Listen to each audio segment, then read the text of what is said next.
এক সময় বর্ষাকালে একটা কোকিল তার 2 সন্তানকে নিয়ে থাকার জন্য বাসা বানানোর জন্য একটা গাছ খুঁজছিল।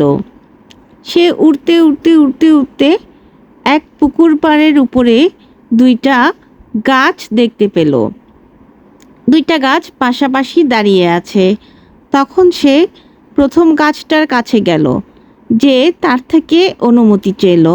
সে বলল যে আমি কি আমার বাচ্চাদেরকে নিয়ে থাকার জন্য আপনার গাছে বাসা বানাতে পারি? তখন গাছটি তাকে মানা করে দিল। এতে সে মনে মনে খুব কষ্ট পেল।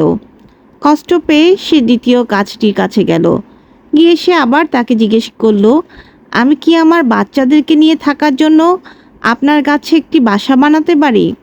তখন দ্বিতীয় গাছটি তাকে জানালো যে সে বাসা বানাতে পারে। এতে সে খুব খুশি হলো এবং বাসা বানিয়ে তার সন্তানদেরকে নিয়ে সেই গাছে থাকতে শুরু করলো। কিছুদিন পরে অনেক বেশি ঝড় আসলো। এমন ঝড় আসলো যে প্রথম গাছটি আর টিকে থাকতে পারল না। সে নুয়ে পড়ল পানির উপরে। এটা দেখে কোকিল পাখিটি মনে মনে অনেক বেশি গর্বিত হলো।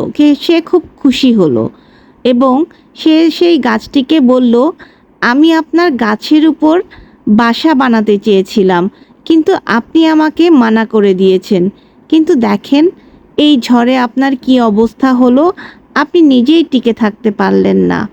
এই কথা শুনে গাছটি হাসলো এবং তাকে বলল, এই জন্যই আমি তোমাকে আমার গাছের উপরে বাসা বাঁধতে মানা করেছিলাম, কারণ আমি জানি যে আমার শিকড়গুলো খুব বেশি দুর্বল হয়ে গিয়েছে।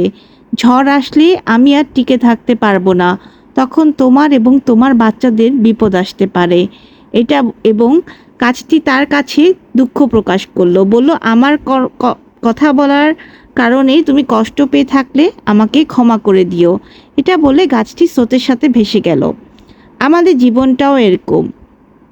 আমরা যখন কোনো কিছুতে মানা করে কেউ আমাদেরকে, আমরা সেটা চিন্তা করি না যে মানা করার পিছনে কোনো ভালো কারণ থাকতে পারে।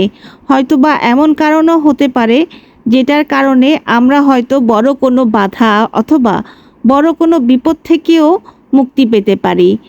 আমরা কোনো কিছু চিন্তা না করেই আমরা কি করি, রাগের মাথায় কষ্টের মাথায় তাকে বদদুয়া দিয়ে ফেলি, অনেক সময় অভিশাপও দিয়ে ফেলি।